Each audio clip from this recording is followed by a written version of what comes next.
morning and welcome. Good morning. Good morning and welcome. Welcome everyone to the Philadelphia Ethical Society. I feel a little strange because there's not a podium in front. I've always done this with a podium. This is the first we got a podium.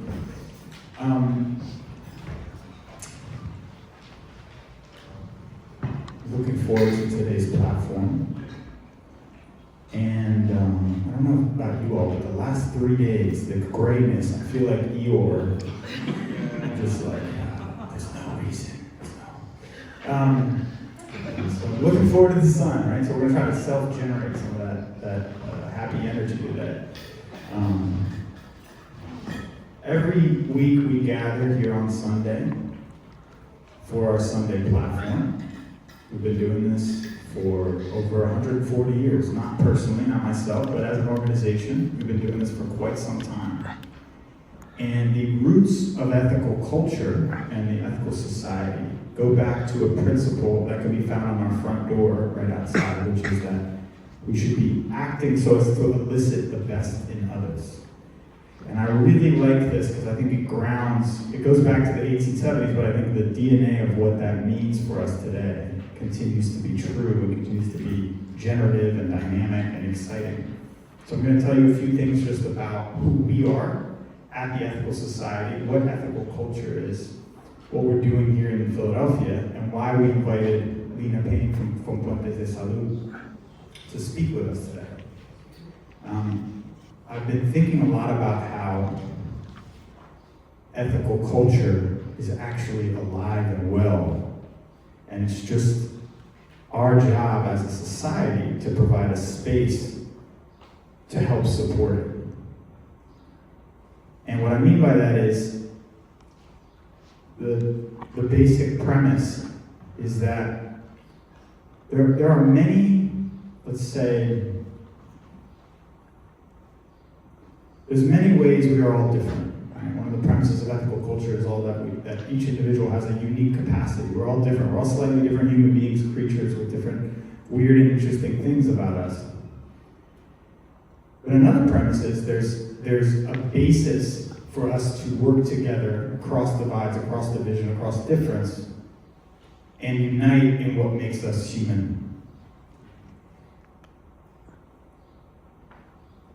Something came to me this morning as I was biking over here, which was the idea that we have more in common than we know, but we don't really, at least in this society, have spaces to realize that. We have very few physical spaces, or I think virtual or digital spaces, to actually realize that potential.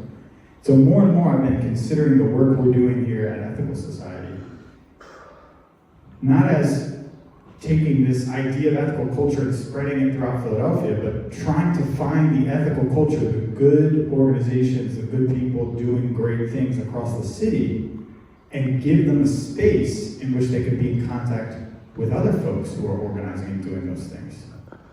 And so I just keep leaning into this idea that the potential of this space is that we are so lucky to have a physical space that we own and operate, both this and Camp Linden in Chester County, that gives us the possibility to invite people in to our space and to rent our space for low cost, sometimes free. So what do we do here at Ethical Society for those who are new? We own and operate this building, and we also own and operate a summer camp, an environmental education summer camp in Chester County that's an hour away from here. It's been happening for 100 years, and it provides young youth from mostly North and South Philadelphia, but also Chester County, with environmental educational opportunities. They learn how to swim, they play with the bugs, and that's been going on for 100 years, and it's got a deep history. Specifically, it has a deep history in South Philadelphia, in the neighborhood I grew up in. And part of what we're going to be doing today is talking about an organization, talking with an organization that's continuing to do a lot of the work that the Ethical Society has been a part of for 140 years, which is solidarity with direct services to support of, in a comprehensive way, immigrant and working class families in South Philadelphia. There's a long history there. In the 1880s, the person who had my job was also the lead worker at Southwark Settlement House.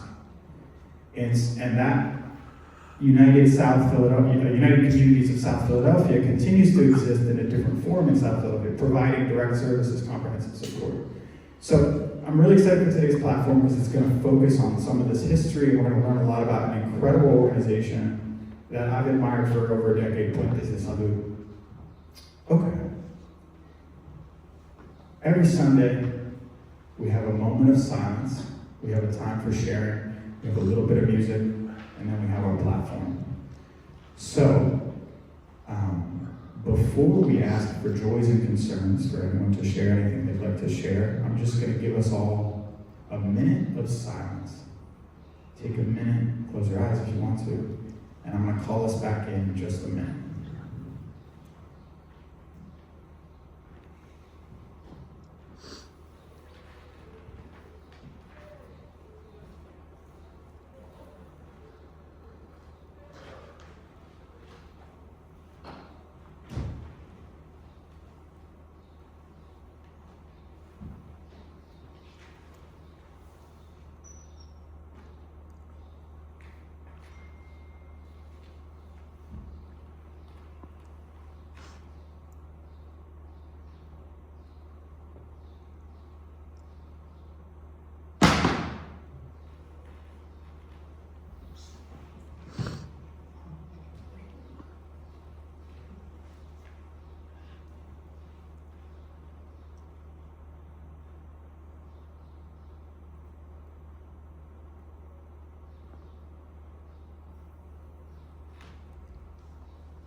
Okay, welcome back.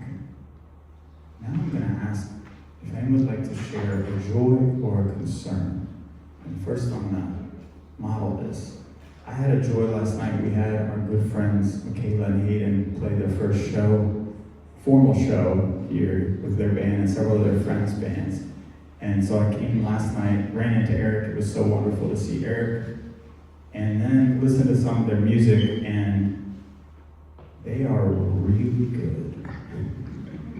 I love music, and it's so wonderful that they've found the Ethical Society and are experimenting with it. They had one more acoustic show up here, and then they had a more electronic show downstairs, and it was really cool. That's my joy. Does anyone want to share a joy or a concern? Like you, I myself was wondering, had the sun disappeared? So walking over here today from 45th Street, I was watching the geese migrating throughout the area in their beaks. It's fabulous.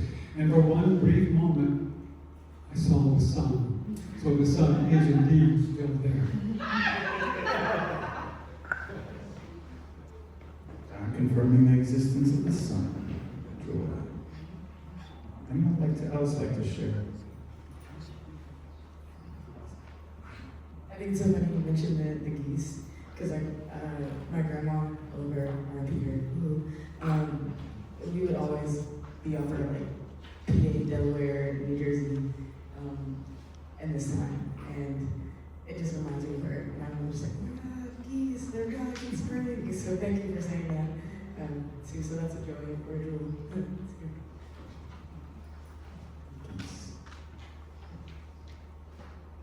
Liz.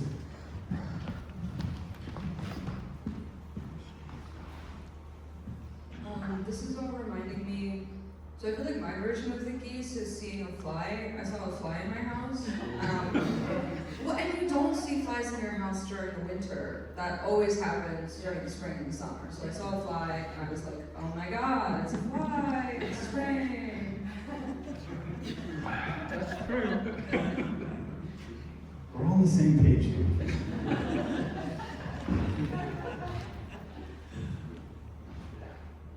Okay. Well, with that, I'd like to invite Hudson River to play us a tune on her lovely vibraphone. Let's give it up for Hudson. We've seen her before.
don't give me a mic, I feel like I'm just gonna start yapping. Yeah, Bridget, no, I'm just kidding.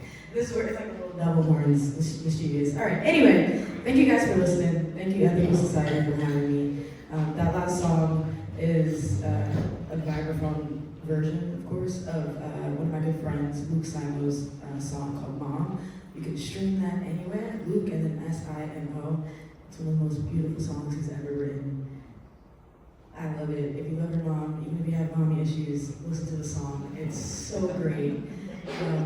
Yeah, and we usually perform that a lot at Chris's Jazz Cafe or at the Velvet Whip, which I'm at again this Thursday. I'm trying to lock in and secure all of the Thursdays for Chris's Jazz Cafe for Late Night Jam for 2026, so please come through. Luke might be there, play that song, all that stuff like that, but Mom by Luke Simon. Thank you. Okay, now I'm going to invite Lina Payne up on stage with me to begin our conversation. So we're experimenting this week with a different format. It's not, I didn't invite Lina to come give a PowerPoint presentation to you all or direct lecture and then a Q&A, but rather we're going to do a conversation. And it's part of this effort, I think, is the nature of this place and the beauty of ethical society is that we have an opportunity to start a conversation. And so when we were thinking through, I think on both of our ends, what's the natural thing for you to come and do at ethical society? The most natural thing was like, let's have a conversation, open it up to the audience. And so before we start, we're going to watch a video about Puentes de Salud. You might have noticed on your chairs a few handouts about the organization that Lina leads. And we're going to hear from her story, and about the organization and its impact in Philadelphia. I, about a decade ago, really wanted to volunteer with and work for Puentes, and ended up working in a very similar organization in Brooklyn. And so we're going to watch this video, and I'm going to ask Steve if you can turn the lights off for a second and watch it together.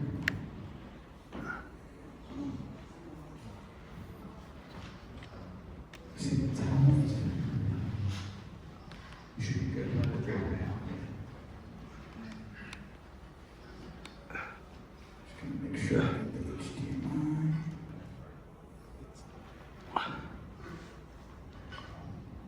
It timed out and turned off. Yeah, we'll come back in a second.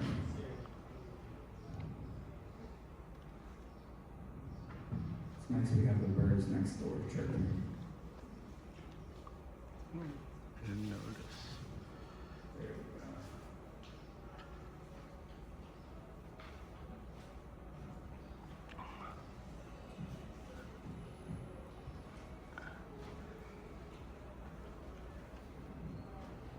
Yo tengo 20 años viviendo en Filadelfia y cuando yo llegué no había servicios cercanos en tu idioma que te entendieran y que supieran de diferentes necesidades que tú tenías. El impacto que ha tenido Puentes de Salud con la comunidad aquí en el sur de Filadelfia ha sido enorme. La mayoría de los inmigrantes vienen a luchar, a trabajar. Puentes de Salud significa esperanza. Me sentí feliz porque yo sentía que ya no estoy solo. Hoy vienes a sacar sangre, ¿verdad? Porque te vamos a sacar unos 2 tubitos de sangre. ¿Vienes en ayunas? Sí, perfecto. ¿Qué puedes bajar el perfil un poquito? Gracias. The mission of Puentes is to be able to improve and enhance the health and wellness of Spanish-speaking immigrants in Philadelphia and the surrounding regions. The literal translation for Puentes de Salud is bridges to health. Prior to Puentes, people would end up in emergency rooms, and a free clinic or a community clinic takes care of the patient who comes through the door. As we say in the business street, you know, you just keep moving people through the system, through the process. You really have to stop and say, what's going on here? Why is this an unending cycle? So making a community health and wellness center that the margins went way beyond just the delivery of healthcare, that's the foundation for the next generation of community members.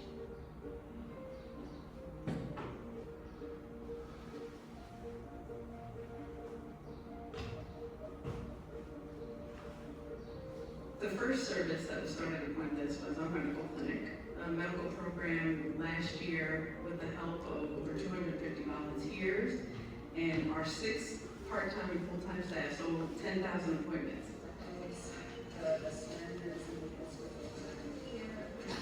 It's great to have you volunteering with us. So last week you shadowed me for a little while. Today, we're going to kind of reverse the roles. I'll shadow you, and if you have any questions along the way, I'll be in. Immigrants in this country are often the backbone of our society. They work in restaurants, they work in hotels, they take care of our children, they work in cleaning. There's so many different avenues where these individuals work and try their best to thrive, and they're not receiving the support that they need from our systems.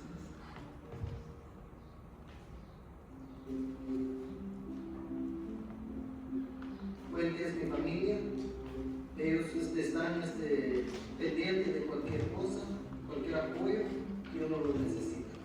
Definitivamente, Puentes de Salud me cambió la vida.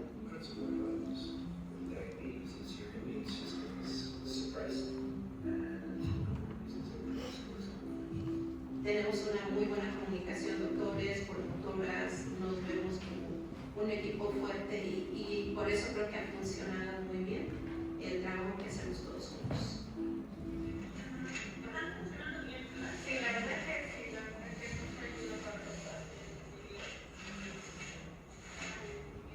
I work with a group of individuals that are passionate, that set themselves aside on a daily basis. there's a chemistry, and it's pretty core. You know, when you take on a challenge of providing healthcare services to an undocumented poor community, you're fighting the fight. You show up, engage a community, become a part of the community. It's just a really, really special place. Instead of just having medical care, we have a wellness division, an education division, and an arts and culture division. From its foundation and how it started, Dr. Larson and Dr. Lumiere attended town hall meetings and listened to community members, and that continues to be a central point here at Puentes.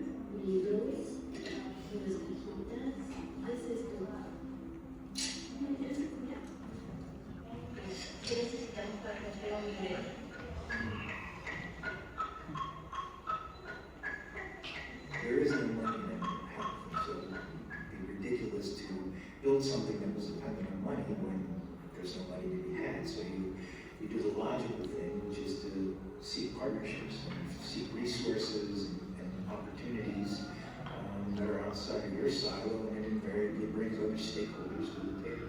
In order to provide the access, the care that we want to provide to the individuals in Philadelphia, we need the support of funders and of politicians and community members driving change and those who are interested in making sure that marginalized communities actually become seen and recognized for who they are.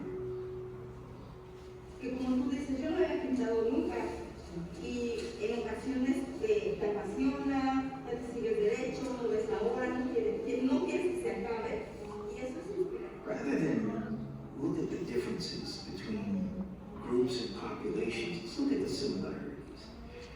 You know, moms worry about putting food on the table and about the clothes and about, you know, providing for their kids. For me, it's how are we similar? How can we, you know, that exchange of values and curiosity about the human that's across from me. I mean, the world's too complex for that, to say, I'm here, you're there, and you can't come here. Es una parte fundamental de Puentes, porque somos un puente entre la comunidad y los doctores, servicios médicos. Somos ese puente, ese enlace de los servicios que ofrece Puentes, decírselos a la comunidad y ver la comunidad qué necesidades tiene, traerlos a Puentes y Puentes busca la manera de ofrecer esos servicios.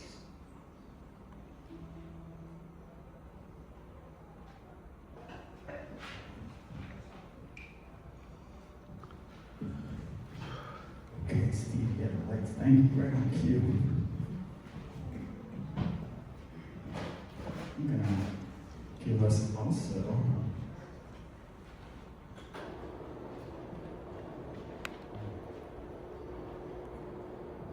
Steve, I think just the top. Yeah, just the top one. Give this to you. Hope everybody could hear that. I was doing like a surgical microphone AV work. Did people hear all right? Is it loud enough? Okay, that's good to know.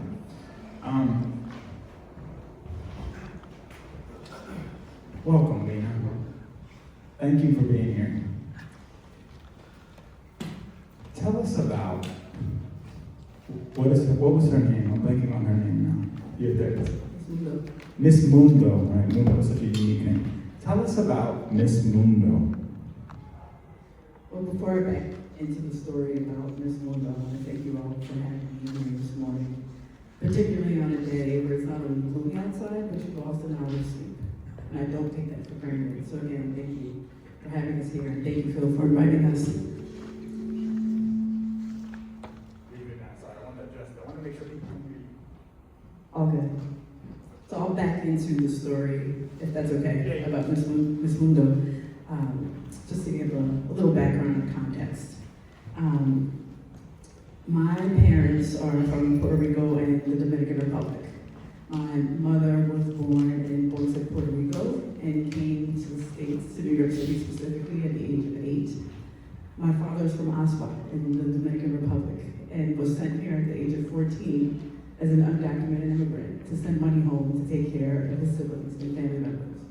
They met in New York, and their relationship was not ideal. Full of lots of trauma, lots of chaos.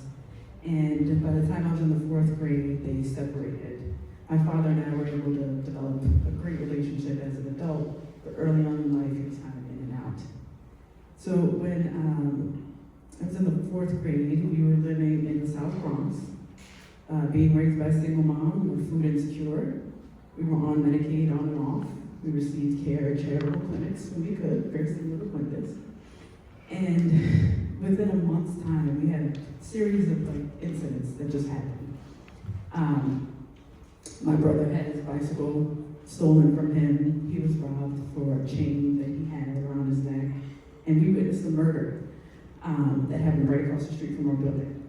I started to have panic attacks. And my mom had no idea what she should do and spoke to a school teacher about the panic attacks that I was having. And the teacher suggested we go to therapy. My mom was not familiar with behavioral health therapy, but the teacher was able to walk her through the process and connect her to a clinician. So we were fortunate in that we got connected to a clinician whose name was Miss Mundo. And that translates the world, by the way, for those who don't know. Miss Mundo was a Puerto Rican woman who lived in the South Bronx as well, who spoke Spanish and identified with our language and our culture. You know, in my naivety as a child, I thought, well, this must be what therapy is. You always get connected to someone who can speak your language, who understands your issues, who understands your language, and who can connect with you on a really complex level to help you progress in the world. I was wrong. I can look back now and see the privilege that we had from living in the Bronx. This was in the 1980s, and being able to access that kind of service and level of care was pretty special. And it's one of the things that we offer at Puentes. All of our clinicians, as you saw, they're bicultural, they're bilingual, and if they don't know something, they're interested and they're curious. They're constantly learning, they're constantly asking questions. And Puentes is a safe space where people know that they can come in and be themselves. You think about this political environment, what it means to be Latinx, to be Spanish speaking, and look how we look. It's not a safe environment. At Puentes, people see themselves in the murals on the walls. People see themselves in the clinicians that they talk to on a regular basis. They know they can walk in and be themselves at every moment in time when they're there. They know that language and culture are celebrated, no matter where they're from.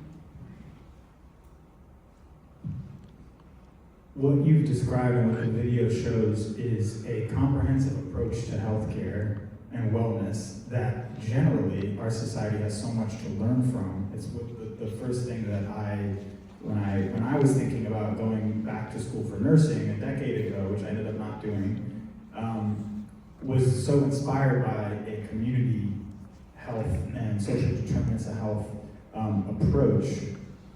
What do you think is there's so many different aspects of Puentes services. What do you find specifically, and I think you spoke to this when it comes to mental health services, but what is the thing that you think is the most compelling aspect of Puentes, the thing that we have as a society most to learn from the organization that's been built?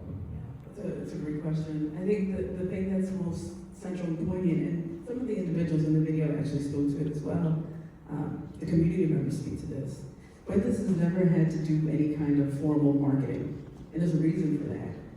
Everyone that comes to us through word of mouth, and that comes because there's a trust that Puentes is established in the community. Some of the community members spoke of all the programs that exist at Puentes were created just based off of community voice. At no point are we telling community members what they need. They tell us what we need to do in order to better support them. There's this constant loop of feedback, whether it's through Zoom sessions or surveys or trials that we have with community members on site at Puentes, where they're able to, again, give us information about the needs that they see, and we're able to implement based on those things that align with our program.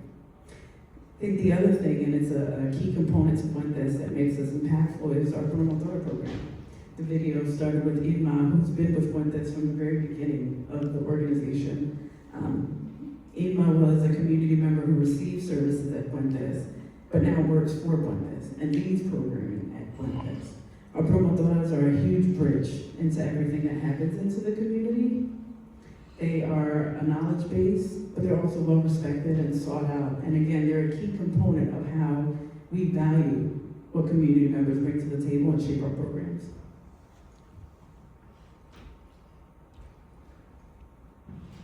This year feels like, every year feels so intense. This year feels like it must be especially stressful for your organization and for the families you serve. What can you kind of give us some insight into both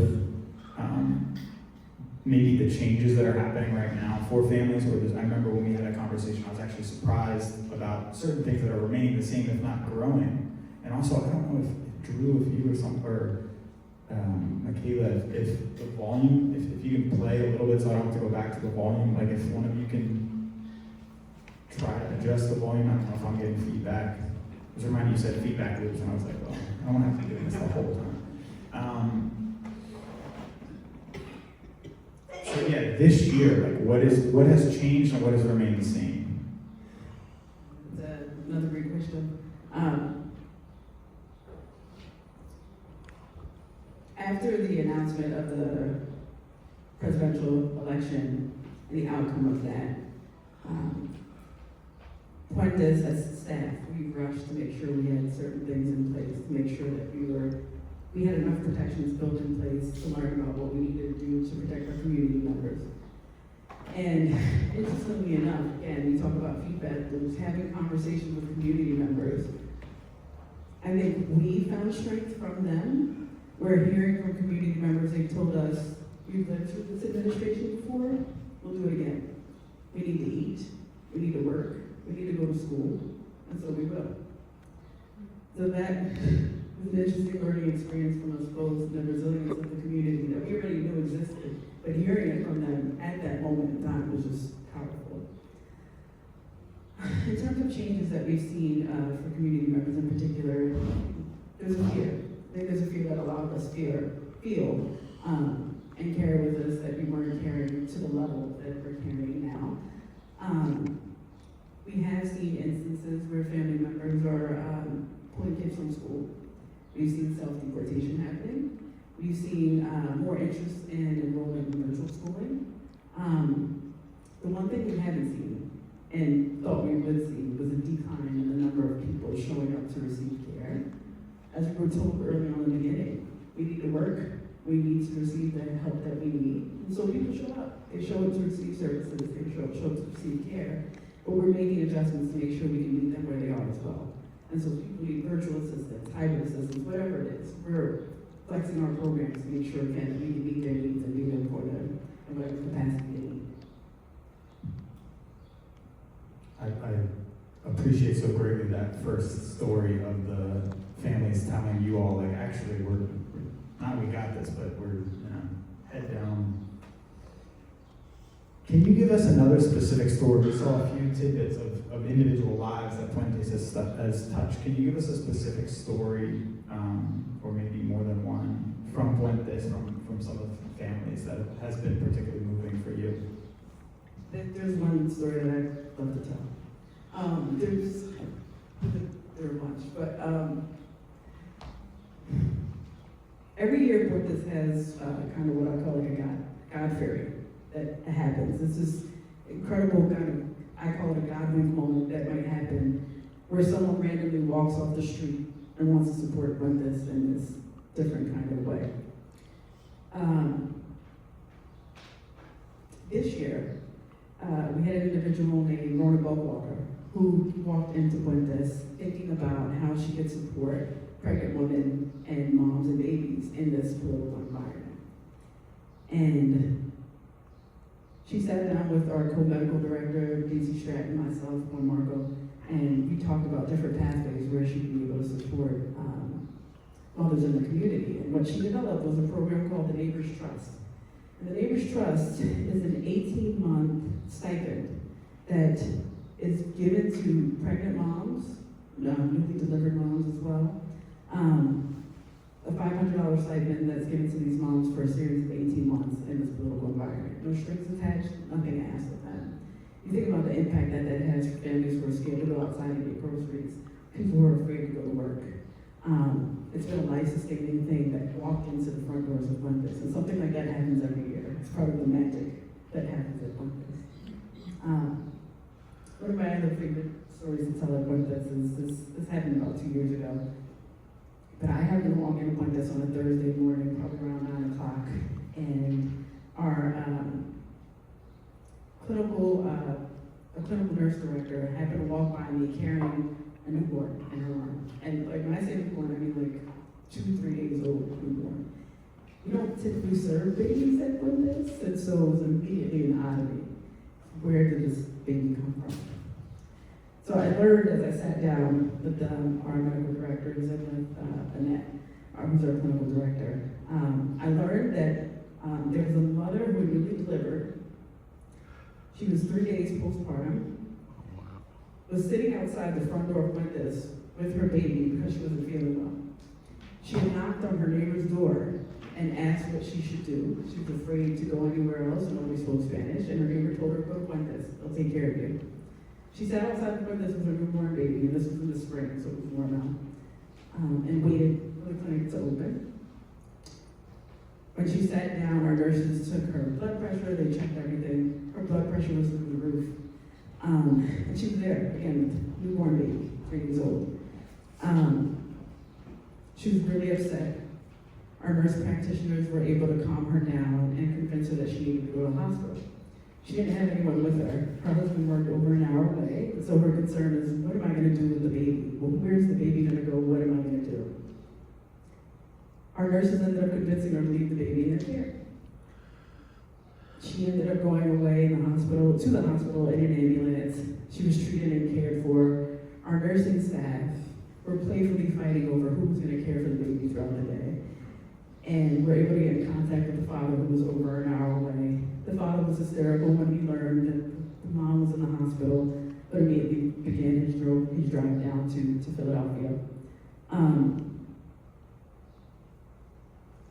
When I tell you that baby was so well cared for throughout those hours that it was at Puentes, it was impressive to see. I'm always moved and impressed by the people that I work with. It's a place where I walk in the front doors and immediately become inspired and remember why I'm here. So needless to say, the baby was well cared for. The mom ended up getting the care she needed in the hospital. She was discharged. Later it was confirmed that the father was actually the father before giving the baby to the father. He was able to pick them up at the hospital, and they were able to go back home later on that night. There's those stories. There's so many of those stories that we hear on a regular basis that remind us again of the power of humanity, of the power of the small things that we do on a regular basis. That's why I wanted to work there a decade ago.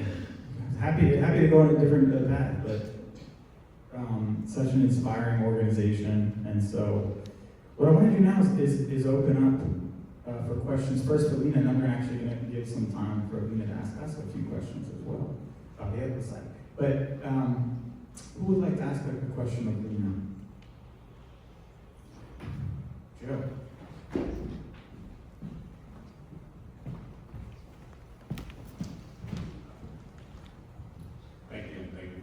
President. I was wondering if you could expand a little bit on the partnerships that you have with universities in particular. Yeah. And what role they play in providing services, because obviously they have medical services, educational, so that's an important component. So can you talk about partnerships? Absolutely. Partnerships, as Dr. Larson mentioned in the video, partnerships are key to everything that we do. There's no money in health. It's not easily funded. So we focus on building partnerships. We have a partnership with the University of Pennsylvania. The building that we're actually located in is a building that we rent from them for $1 a year. The volunteers that come into Puentes, we have about 250 volunteers that come into our medical program specifically. We serve as a practicum for students, public health students, nursing professionals, residents, physicians of all sorts, dental students. About 250 of those range of volunteers come into the medical clinic and volunteer their time. And they come to us from all the universities in the area. The majority come from the University of Pennsylvania. We have a couple of practicing physicians who have time that's bought down from the university to be able to volunteer with this. We have a partnership with Jefferson University as well, with Drexel. We have students that come to us from Temple, and again, all the local universities, and they serve as key partners in all it is that we do. So for them being able to serve their time at Puentes as a practicum, the students and the community members also benefiting from them being there as well. So it's a beautiful partnership that we're able to trust and rely on. More questions for Lina? Yeah, I'd like to ask you about some of the less glamorous stuff. Like, how do you manage the bookkeeping and managing the office and the maintenance of the building? You know, all those hard things that, you know, kind of we are normal issues with too. It's a great question. I'm looking at our development director, thinking about the financial stuff. So that's why Marco, who's been in the role for a little over a year. It's a complicated answer. So because the building is owned by the University of Pennsylvania, we have shared costs. So there are things that we pay for the building in terms of maintenance, and there are things that they pay for because it's essentially the building that they own. Bookkeeping is something that we outsource. We don't have a controller that's within Puentes, and so we work with a contract agency that does that and has done it for over 10 years at this point with Puentes.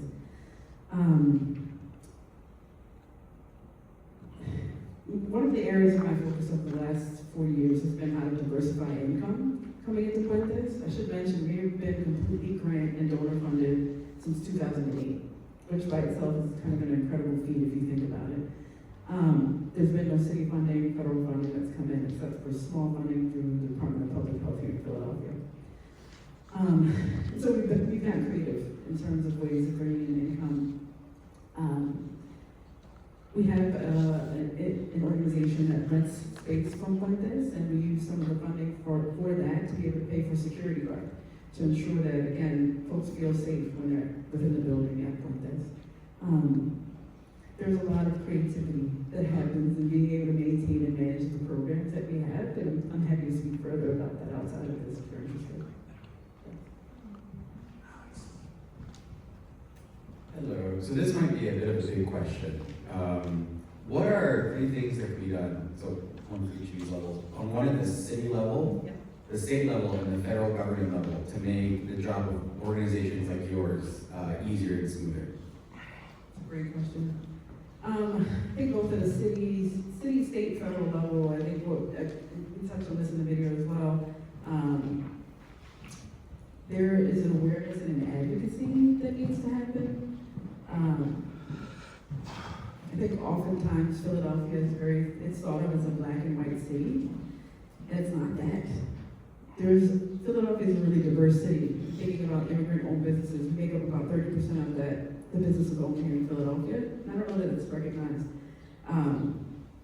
The top languages in the city of Philadelphia have been steady for the last few years. There's been some shifts, but again, these languages are growing. The diversity in Philadelphia is growing, and so I think one place that officials can start is just acknowledging that it's a diverse city. It's not necessarily just black and white. I think with that acknowledgement could come access to care, access to services. If you think about it, a Puentes would need to exist if access existed in other places, if there was language access in other places, if there were policies and protections that were put in place, both at a city, state, and federal level, where individuals would feel safe to be able to receive care. Funding is the other strong point that's needed on all three levels for places like Puentes to be able to survive and thrive. More questions for Lina? I know I have another one, which builds off this, which is, what can, the American healthcare system learn, obviously, like not just on a simple level, but have there been kind of, given the fact that you've grown this program that thinks about health and wellness from a comprehensive angle and does so without any, it does so purely on the basis of grants and donor funding, what might a comprehensive healthcare system learn from that experiment? Like, have there been kind of interesting synergies where certain things have led to cost savings in other places, or right? Like you're building this almost autonomous, or what seems like an autonomous system. So I'm curious if I have that wrong, or if there's something that our struggle with reforming our healthcare system so that it values people over profit. How can it? What might be missing other than just the general point of valuing people over profit? It's a great question. I think systems level change is always long and difficult. And the healthcare system in the United States is antiquated. Again, it's a place where I think that there's acknowledgement even just needed of that. We have to start with, before we can implement any kind of change, we have to start looking at it, knowing that change is needed, right? And I think the medical system is primed for that. What this is, it's isolated, but also again very dependent on the volunteers and partnerships that we have in the communities, as I mentioned as well. I think there are a couple of things that the health systems can benefit from, and there is some interest in. And so, with the University of Pennsylvania in particular, we've had some interesting conversations about possibilities of developing further Puentes practicums within the university system, within the medical education systems. Puentes allows for a cost savings to happen for the medical systems within the area. We've looked at, Juan Marco's done some early data analysis of the impact that we have financially for the institutions in our surrounding areas. And organizations like Puentes literally save emergency rooms, healthcare systems, millions of dollars annually. So being able to point to that in a formal statistical analysis, I think will be helpful in getting that in front of the right people to be able to think about what systems change could look like. And one of the other things that's just, I can't overstate enough for Puentes is centering program again based on community voice. We're often told what it is that we need, right? We go to a doctor, they tell us what it is that they need, what we need based off of what it is that they hear. The systems at Puentes are set up so that practitioners are listening to what patients are saying. I don't know that that's always true within the current healthcare system in the US, unfortunately. I think we have well-intentioned practitioners, but get lost in systems and policies and things that existed. And again, a systems overhaul is something that takes place, and it's arduous. But it has to start again with the recognition and acknowledgement that things are wrong and can be better. Questions for Lina? Yes. Thank you for a great presentation. I just had a question. Do you find that the city is sort of receptive when it sort of goes from public health into sort of a social services thing, or there's a housing issue or something? Are they hands-off that you can get to the city, or how does that work? Yeah, I think that PDPH, the Department of Public Health here in Philadelphia, is I think very on the ground, has hands-on and understands things that are happening there. I think they can often get tied up in legislation and old systems and things that are happening to not be able to move the work forward as they would see fit. So yeah, absolutely. PDPH has been a fantastic partner for places like Puentes, and we're grateful for their partnership.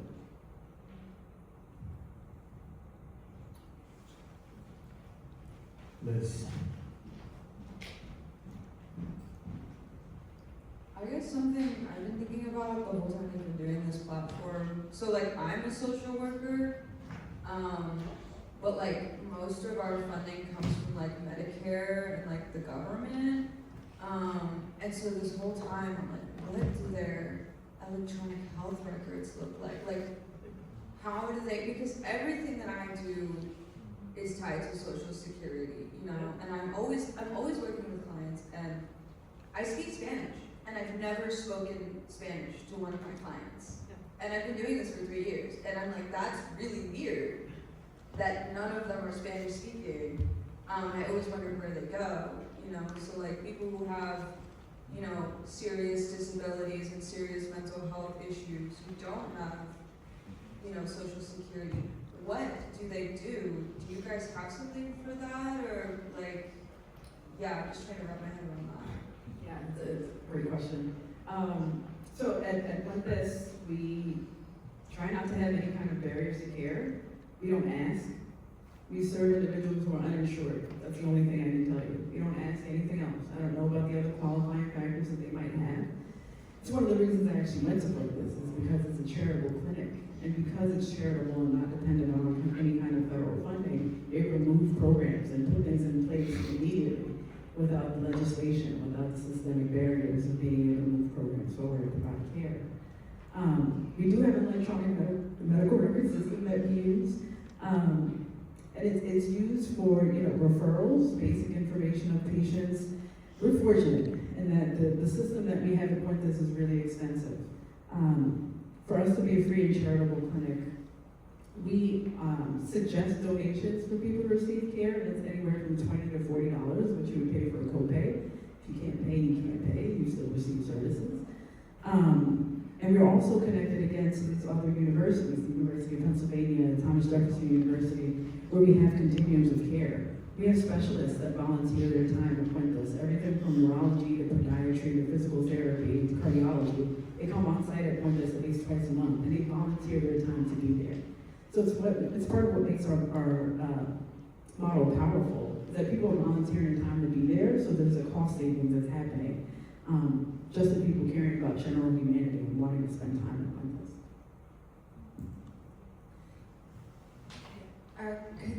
Hi, Lina.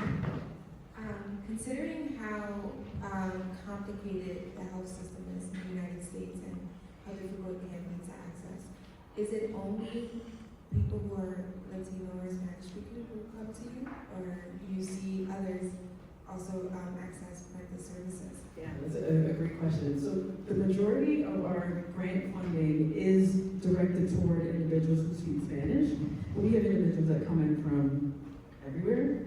And so we see a percentage of patients that come in. We don't turn anyone away. We're not going to turn anyone away who needs care. We may refer out for a continuum of care that they may not be able to access at Puentes, but no one gets turned away from anything.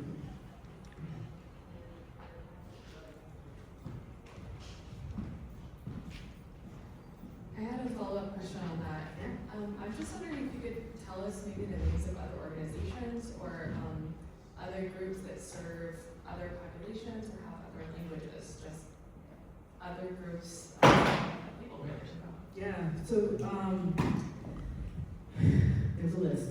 And I'm happy to share a list with Phil if that's something you want to distribute. But just off the top of my head. So there are organizations within Philadelphia that even qualify as federally qualified health centers, FQHCs, which means that they are required to see anyone with or without documentation status for medical treatment and behavioral health care. They get federal funding for that specifically. There's city funding that they receive as well.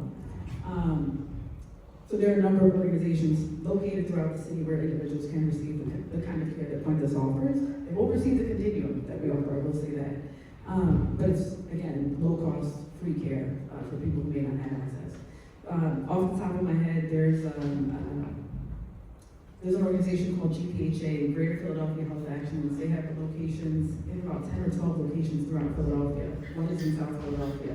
They have different language access capacities as well, and offer, again, Medicaid or free or low-cost care. Think about North Philadelphia. Maria de los Santos is a clinic in North Philadelphia where, again, they offer very similar care, and It shouldn't be specific or tied to any kind of status that individuals have.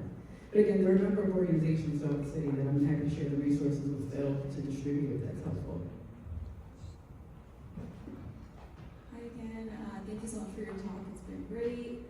I had a question regarding the current ICE raids and how the organization is preparing your staff and also ensuring that the families that are coming in are safe. There's been a lot of worry that they might show up to some of these medical health centers without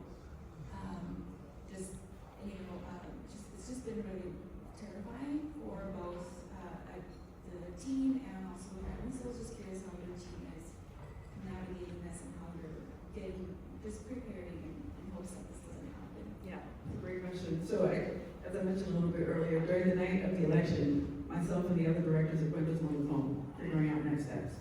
We had organizations come in on site to train us immediately. We had HIAS come on site, New Sanctuary Movement, Juntos, all of our kind of community partner organizations come on site and train our staff within the first month. We've had the consulates come on site at Puentes to be able to provide documents for individuals, help them with documents that they might be missing. And it's something that we continue to do. I mentioned earlier we have a security guard that's at the front desk now for Puentes as well. We have ICE protocol, we have emergency protocol that's been in place that we've kind of shored up to make sure that, again, people feel safe when they're there. We have a couple of other emergency procedures that we've just been put in place on the outside and on the inside of the building. We unfortunately run through ICE protocol in the event there is such a kind of a raid or anything that were to present itself or happen. We have clinicians and counsel that are ready and available for us if we ever need. So as you mentioned, there's a lot of fear that's in the community. We walk our patients through once they're on site in the building to let them know that we have emergency protocol in place and that what will happen if there is emergency protocol that we need to implement. I think that our strong suit in this has been education. Getting as much education for our staff as we can, and also sharing education with the community members as they're in the building. The one other great benefit is, I mentioned the building that we're in is owned by Penn, it's a private building. And so we have some security measures that we're able to implement because of that as well. Question, Kevin? Thank you. So what new services and programs in the future do you wish you could develop or do you hope to develop? It's an exciting question. So one of, I mentioned earlier, one of my areas of focus has been kind of diversifying funding and thinking about, with Paul Marco, what kind of annual fundraisers we can do for Puentes and think about development in a new way. One of the things that I am looking forward to doing is continuing the conversation we started with staff about 2 years ago, where we started to talk about how do we move community members from surviving to thriving. We have a group of individuals who are always going to need Puentes, and that's okay. We didn't make them into like gold star Puentes patients. But then we have other individuals who have opportunities for more, and how do we get them there? And so we started the conversation to think about, well, how can we offer career trajectories within Puentes for community members that are low barrier, that are cost accessible, and that we have access to right here on site. And so that's an area of interest where I'm really excited and thinking about how we can further develop this. How do we offer career trajectories, career opportunities, not only for the adults in our programs, but for the students in our high school programs to think about, to be able to move them, again, from surviving to thriving in the society.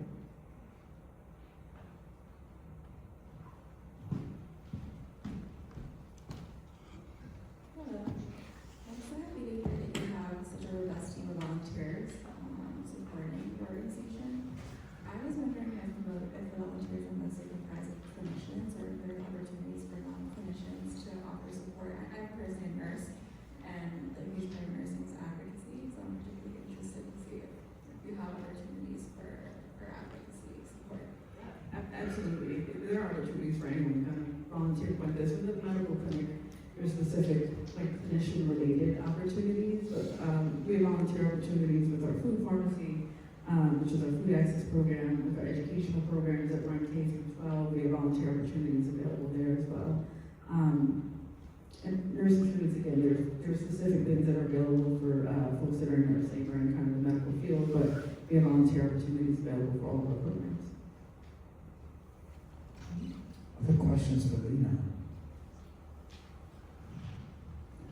Okay, we can go back and forth. Lina, do you have any questions for us? Come back on stage in case I can answer me.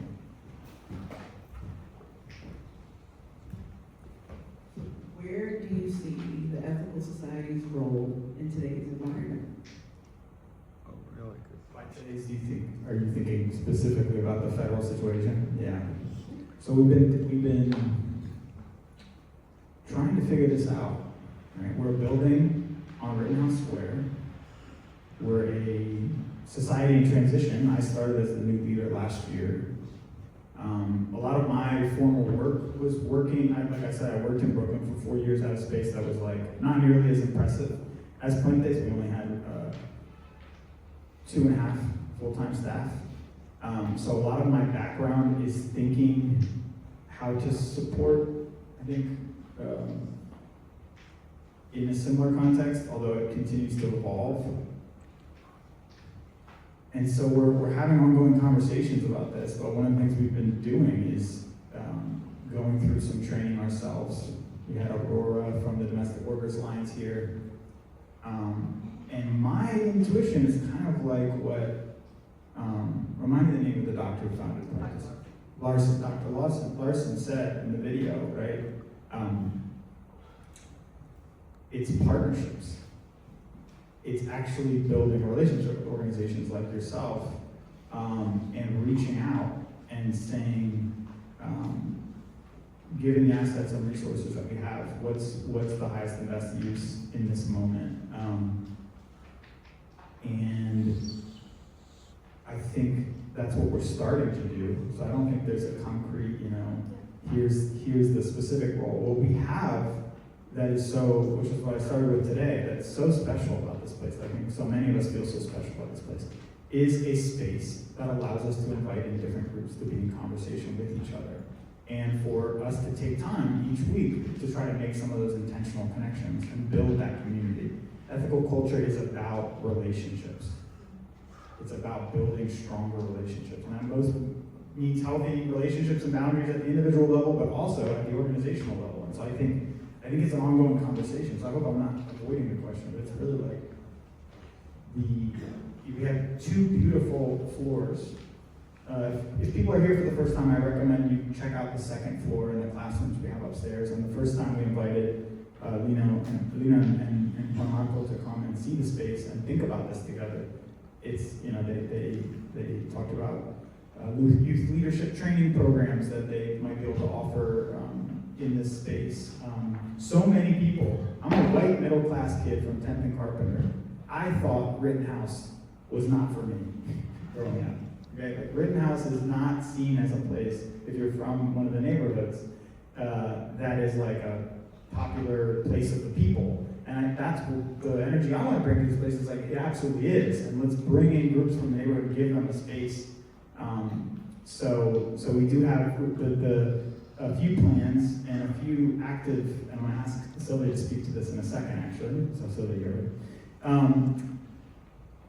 One thing I really want us to do, and that we've started working, a few of us have started thinking through this, and we do have our first volunteer chef for this, which I'm really excited about, is a fundraising and relationship building dinners that we as the society host, our members, our volunteers host.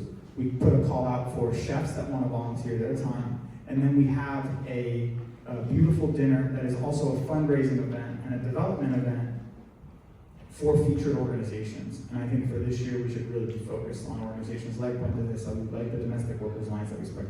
So it's literally, it's a little bit all in one, right? We can do this. We have a beautiful kitchen upstairs that's underutilized.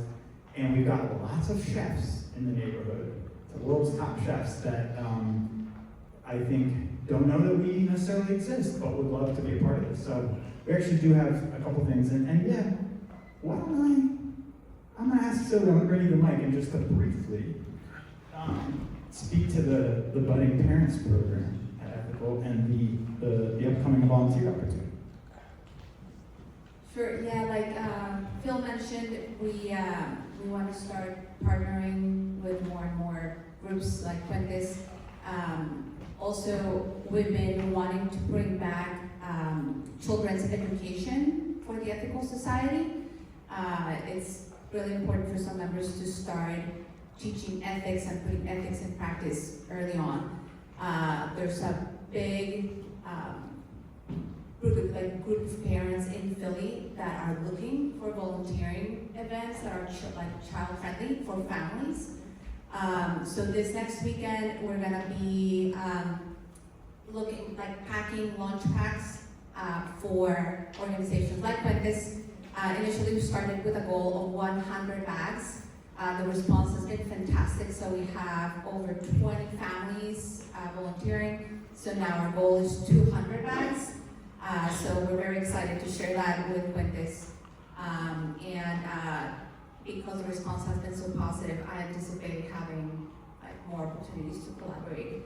And we're also asking members and other organizations if they have ideas to partner to bring more volunteering events from the society to, we're very excited about it.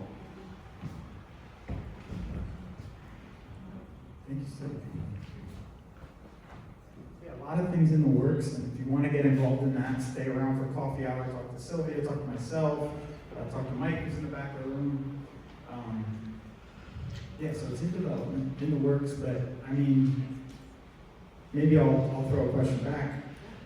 When you saw the space, you walked through the building, where did your mind go in terms of kind of, oh, wow, it's a 100 house, what might we be able to do together, or what's possible?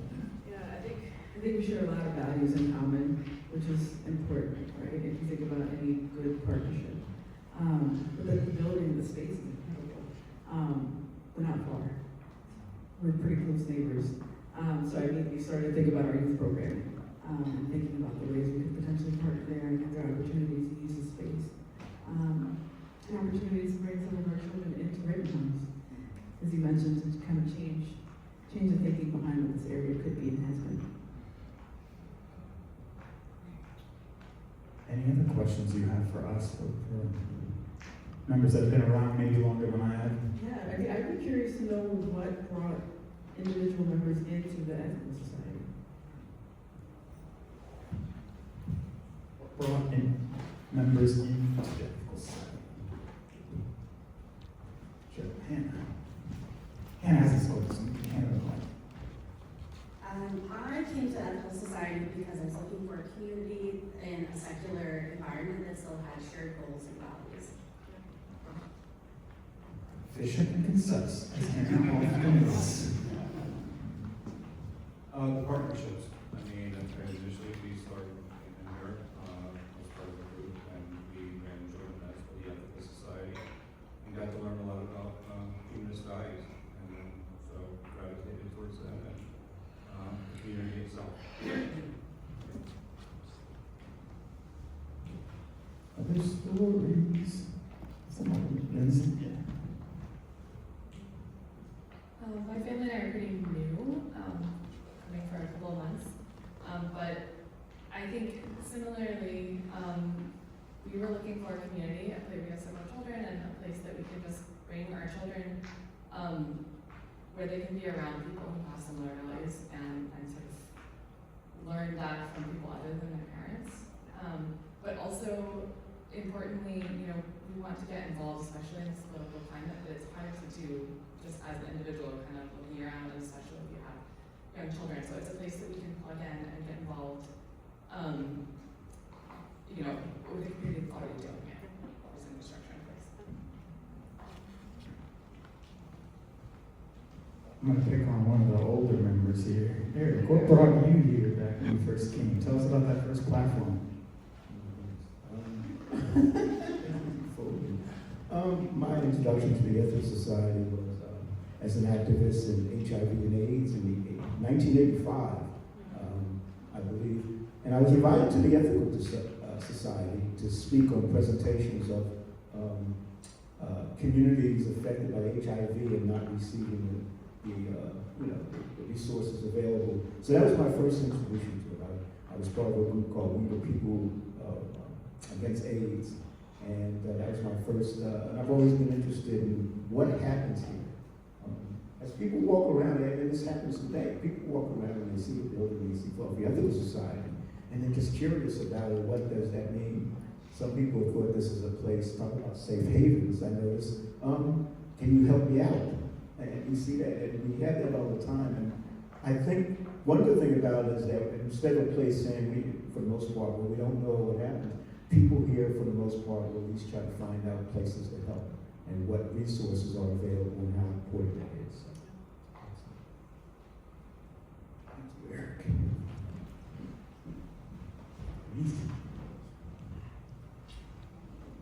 Hi, my name is Irene, and I'm a longtime member of the Ethical Society. I first came here when I noticed they had social events because I moved here from Brooklyn in 1989.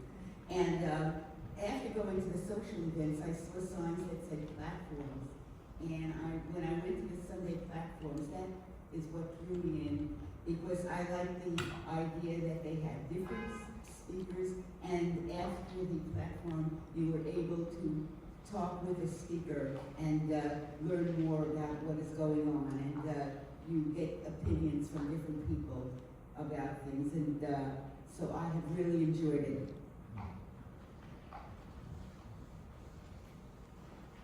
I'm so happy you asked that question. That's a great question. You should ask that question every week. Okay.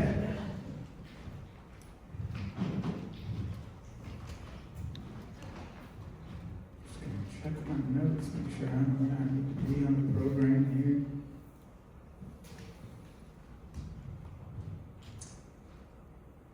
Let's thank Lina for coming. And being part of this program.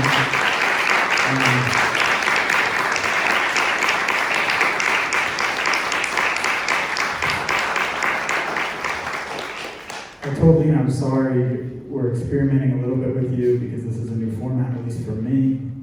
I really enjoyed it. I think it was interesting, especially the last part where you're asking us questions was even more generative and interesting than I could have imagined. I want to continue to experiment with this format. Thank you so much, Lina, for joining us. We're going to move into a few committee announcements, and then we're going to hear another song from Hudson on the vibraphone. So you're welcome to stay on stage if you want to, but it might be somewhat awkward to be alone on stage. So if you want to join us in the crowd, thank you again. Thank you for all your first conversations.